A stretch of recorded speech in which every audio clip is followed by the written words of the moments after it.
क्या 8वें वेतन आयोग में कर्मचारियों की सैलरी 68,934 तक पहुंच सकती है? फिटमेंट फैक्टर को लेकर आया बड़ा अपडेट, जिसने लाखों कर्मचारियों और पेंशनर्स की उम्मीदें बढ़ा दी हैं। 8वां वेतन आयोग 18,000 रुपए की बेसिक सैलरी हो सकती है 68,934 रुपए। फिटमेंट फैक्टर पर बड़ा अपडेट, सरकार को मिले सुझावों में 3.383 फिटमेंट फैक्टर की मांग, कर्मचारियों को रिकॉर्ड वेतन बढ़ोतरी की उम्मीद।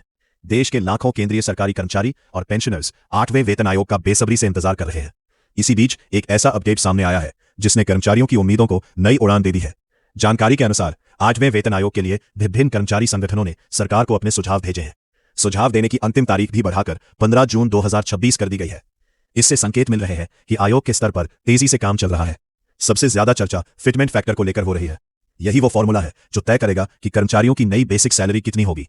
National council of joint consultative machinery यानी JCM ने 3.38 फिटमेंट फैक्टर की मांग की है। अगर यह मांग मान ली जाती है तो वर्तमान में 18,000 बेसिक वेतन पाने वाले कर्मचारी की बेसिक सैलरी बढ़कर 68,940 तक पहुंच सकती है। वहीं 1.52 फिटमेंट फैक्टर लागू होने पर बेसिक वेतन लगभग 34,560 रुपए पहुंच सकता है। विशेषज्ञों का कहना है कि फिटमेंट फैक्टर का असर सिर्फ बेसिक सैलरी पर नहीं पड़ेगा, बल्कि DA, HRA, TA और अन्य भत्तों में भी बड़ी बढ़ोतरी देखने को मिल सकती है। केंद्र सरकार ने 8वें वेतन आयोग की घोषणा 17 जनवरी 2025 को की थी और इसे 1 जनवरी 2026 से प्रभावी माना गया है। हालांकि आयोग को अपनी रिपोर्ट तैयार करने के लिए लगभग 18 महीने का समय दिया गया है। ऐसे में अंतिम रिपोर्ट 2027 में आने की संभावना जताई जा रही है। फिलहाल कर्मचारियों की निगाहें सरकार के उस फैसले पर टिकी है जो तय करेगा कि आने वाले वर्षों में उनकी सैलरी में कितनी बड़ी बढ़ोतरी होने वाली है। क्या इस बार कर्मचारियों को इतिहास की सबसे बड़ी वेतन बढ़ोतरी मिलेगी?